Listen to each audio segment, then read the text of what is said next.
Hello students, आज हम लोग टेस्ट ऑफ डिविजिबिलिटी पढ़ेंगे। विभाज्यता का नियम या विभाज्यता का परीक्षण।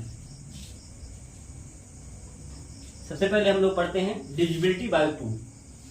2 का रूल कि कौन कौन सी संख्याएं 2 से डिविजिबल होंगी।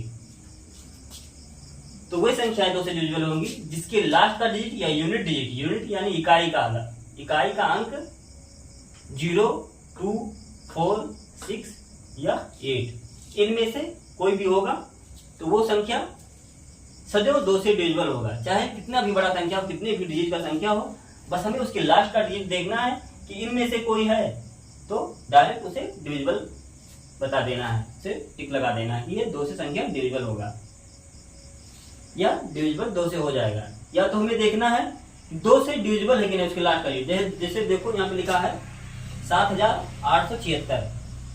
तो हमें इन सब संख्याओं से नहीं ज्यादा मतलब रखना है, बस ये लास्ट का डिजिट देखना है कि 2 से डिविजिबल है कि नहीं। देखो 2 से डिविजिबल है ना, और 2 से डिविजिबल भी है, 2 3 6, और इस संख्या इस रूल में भी आ रहा है तो ये संख्या 2 से डिविजिबल है। जैसे यहाँ पे दिया है 954, तो इसके लास्ट का डिजिट क्या है? 4 है। 4 यहाँ पे है, यानी ये भी संख्या 2 से डिविजिबल है। यहाँ पे दिया हुआ है 9542, बस इसके लास्ट का डिजिट यूनिट डिजिट क्या है? 2 है, जो कि इस नियम में है और 2 से डिविजिबल है, यानी ये भी संख्या 2 से डिविजिबल है। इसमें दिया है इस संख्या में 8400, तो इसमें 0 है, देखो इस नियम में भी 0 है, यानी ये भी संख्या 2 से डिविजिबल है। तो हम लोग 2 का विभाज्यता का नियम पढ़ लिए, 2 के विभाज्यता का टेस्ट कर लिए कि कौन कौन सी संख्या 2 से डिविजिबल है। तो हम लोग जाने कि जिस भी संख्या के लास्ट का डिजिट 0, 2, 4 या 6 या 8 होगा तो वो संख्या सदैव 2 से डिविजिबल होगा। या तो फिर उसके लास्ट का डिजिट हम लोग देखेंगे 2 से डिविजिबल है कि नहीं डिविजिबल है, तो डिविजिबल रहेगा तो जान जाएंगे हम लोग कि 2 से डिविजिबल है। सेकंड डे हम लोग देखते हैं डिविजिबिलिटी बाय 3, यानी 3 का विभाज्यता का टेस्ट कि कौन कौन सी संख्याएं 3 से डिविजिबल हैं। तो 3 के डिविजिबिलिटी सिद्ध रूल का है कि सभी डिजिट को, उसके सभी डिजिट को जोड़ लेना है और जोड़ के देखना है कि 3 से डिविजिबल है कि नहीं डिविजिबल है। अगर 3 से डिविजिबल है तो वो संख्या सदैव 3 से डिवाइड हो जाएगा। जैसे देखो एग्जांपल में दिया हुआ है यहाँ पे 16701, तो ये संख्या हमें अगर देखना होगा तो भाग देंगे, कट करेंगे तो बहुत टाइम लगेगा, तो हम लोग क्या करेंगे चेक करने के लिए ऐसे सभी डिजिट को जोड़ लेंगे। 1 6 7 7 7 14 यहाँ पे कुछ नहीं है, और ये 15 3 से डिवाइड हो जाएगा ना, हाँ 3 5 15, यानी ये संख्या 3 से डिविजिबल है क्योंकि सभी डिजिट को जोड़ने के बाद 3 से डिवाइड हो जा रहा है। जैसे इस संख्या को देख रहे हैं 3 से डिविजिबल है कि नहीं। 7 4 11 11 4 15 15 2 17 17 1 18 18 3 से डिवाइड हो रहा है ना, 3 6 18, हाँ तो ये भी संख्या 3 से डिविजिबल होगा। जैसे यहाँ पे दिया है 963, तो 9 6 15 15 3 18 18 3 से डिविजिबल हो जाएगा ना, हाँ 3 6 18, तो ये भी संख्या 3 से डिवाइड हो जाएगा। यहाँ पे दिया है 3123, तो इसको भी देखते हैं 3 से कट रहा है कि नहीं। 3 1 4 4 2 6 6 3 9, यानी 9 कट जाएगा ना, 3 3 का 9, हाँ तो ये भी संख्या 3 से डिविजिबल है। बस ऐसे ही हम लोग चेक कर लेंगे सभी डिजिट को, चाहे कितना भी बड़ा संख्या दिया हो, बस उसके सभी डिजिट को हम लोग जोड़ लेंगे सम करके और 3 से डिवाइड करेंगे। अगर वो कट जा रहा है, डिवाइड हो जा रहा है, तो वो संख्या 3 से डिविजिबल होगा।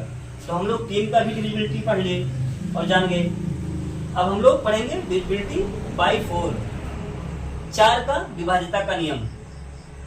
तो 4 के नियम में हमें देखना है लास्ट का 2 डिजिट, कोई भी संख्या है बस उसके लास्ट का 2 डिजिट देखना है, 2 डिजिट देखना है, और 4 से डिवाइड हो रहा है, डिविजिबल रहेगा तो वो संख्या 4 से कट जाएगा। तो देखो यहाँ डिविजिबिलिटी बाय 4 की डिविजिबिलिटी टेस्ट में कौन कौन सी संख्या 4 से डिविजिबल है।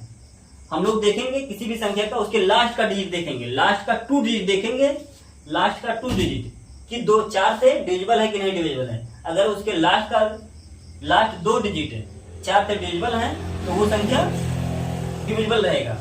जैसे यहाँ पे दिया हुआ है 9560, देखो यहाँ पे 60 से हम 60 को देखेंगे 4 से डिविजिबल है कि नहीं। 4 करने 4, 2 बच गया इधर, ये 0, 20 हो गया। 4 पंचे 20, यानी ये संख्या 4 से डिविजिबल है, क्योंकि उसके लास्ट का 2 डिजिट 4 से डिवाइड हो जा रहे हैं। इस संख्या में हम लोग देखते हैं, यहाँ पे दिया है 9872, तो इसके लास्ट को 2 डिजिट देखते हैं। 2 अंक 4 से कट रहे हैं कि नहीं कर रहे हैं, 4 से डिवाइड हो रहे हैं। हाँ, 4 करने 4, 4 दिया है 12, यानी ये भी संख्या 4 से डिविजिबल है। यहाँ पे भी देखते हैं 28,580 दिया हुआ है, इसमें 2 डिजिट है, लास्ट का 2 डिजिट देखें 4 से डिवाइड होने के नहीं। 4 दूना 8, 1 0 4 0 0, यानी ये भी 4 से डिविजिबल है। यहाँ पे दिया है 936, इसके 2 डिजिट देखना हमें, तो 9 4 4 9 36, यानी 4 से ये भी डिविजिबल हो रहे हैं, तो लास्ट के 2 डिविजिबल हो रहे हैं, तो ये भी संख्या डिवाइड हो जाएगा। ऐसे भी कितना भी बड़ा संख्या रहेगा उसके लास्ट का 2 डिजिट हमें देखना है। जैसे मान लो दिया हुआ है एक संख्या दिया 5 1 6 3 2 7 1 6, ऐसे इतना बड़ा संख्या दे, चाहे जितना बड़ा संख्या दे, बस उसके लास्ट का 2 डिजिट देखना है। 16 है ना लास्ट का, 4 चौका 16, यानी ये कट जा रहा है 4 से, तो ये पूरा संख्या 4 से डिविजिबल रहेगा। तो डिविजिबिलिटी रूल में हम लोग क्या क्या पढ़े, 2 का नियम पढ़े, 3 का नियम पढ़े और 4 का। 2 के नियम में हम लोग पढ़े कि जिस भी संख्या का लास्ट का डिजिट 2 से डिविजिबल रहेगा, तो वो संख्या चाहे कितना भी बड़ा हो वो हमेशा 2 से डिविजिबल होगा। 3 के नियम में हम लोग क्या पढ़े कि सभी चाहे कितना भी बड़ा, चाहे जितने डिजिट का नंबर हो, बस उसके सभी डिजिट को हमें जोड़ लेना है, और जोड़ने के बाद 3 से देखेंगे 3 से डिविजिबल है कि नहीं। अगर 3 से डिविजिबल वो संख्या है तो वो संख्या भी डिविजिबल होगा, चाहे कितना भी बड़ा संख्या हो। 4 के नियम में हम लोग क्या पढ़े कि उसके लास्ट का 2 डिजिट अगर 4 से डिविजिबल है तो वो संख्या भी 4 से डिविजिबल होगा। हम लोग यहाँ तक पढ़ चुके हैं।